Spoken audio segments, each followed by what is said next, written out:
What's up, y'all? My name is Albert Myles Mejia. I am the owner and founder of Legal Hustle Clothing and the creative director for By Myles Design and Print. Today I'm just doing a quick video on the new Siser 9x12 craft press. I recently purchased this from Myles for about $450 Canadian before taxes. I don't normally use a small heat press like this. My usual heat press is a Hottronic 16x20. But long story short, I just recently moved, and during that move, I'm not too sure what happened to my Hottronics heat press, but it malfunctioned on me when I plugged it in at my new place. So I had to purchase a new heat press on the whim because I just had a job coming up and I had a deadline to follow through with. So this is a quick video on a step-by-step of me working on this little heat press. What you saw me doing in the previous clips was me just pre-pressing the shirt, getting the moisture out. Here I just placed the logo on the shirt now and I'm pressing it for about 15 seconds. I have the heat press set for about 295 degrees to 300 and I'm pressing for about 15 seconds once and then pressing again twice without the backing.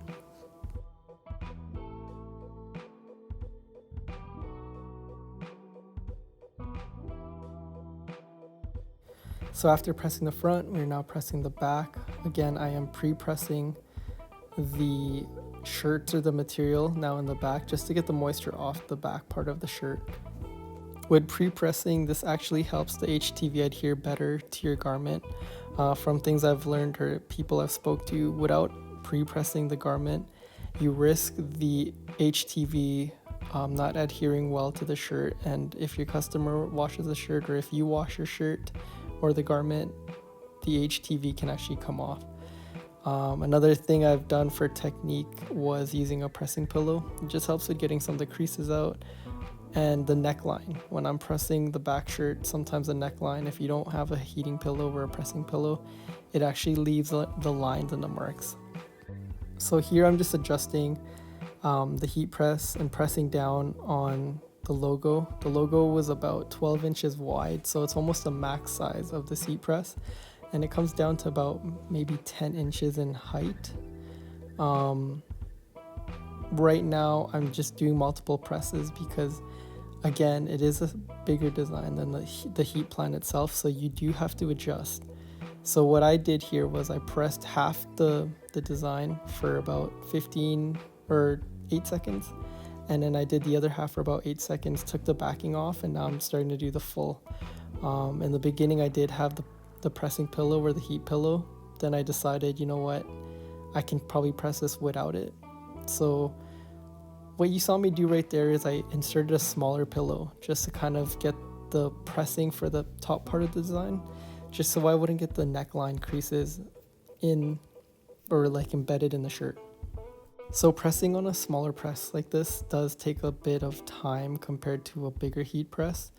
On average, if I'm using my Hottronic 16x20 to do the full garment, front, back, and a sleeve print, would take me about 4 minutes of pressing, probably less. Here using the Siser 9x12, it took me about maybe 12 minutes to do the front part, the back part, and then the sleeve print. Because this is a 3-location print, it did take me a bit of time, but again, this is just kind of a video showing you that it is possible to do bigger prints, regardless of the size of heat press that you do have. It's just all about the technique. All the technique is still the same, making sure you pre-press it, aligning it. For me, in order to align a lot of the designs, I had to take it off and put it on a box. Just my Hottronics is a pull-out drawer kind of heat press, so having a clamshell where you work under the platen itself is something new to me. So I'm not necessarily used to it yet, but again, as you can see in the video, it didn't really bother me too much. It does take my job a little bit longer to do, but the end result, still came out to be the same. And again, the presses or the prints are all quality prints. I always make sure to double check everything. As you can see here, that was the front, now this is the back, and you guys saw earlier was a sleeve print.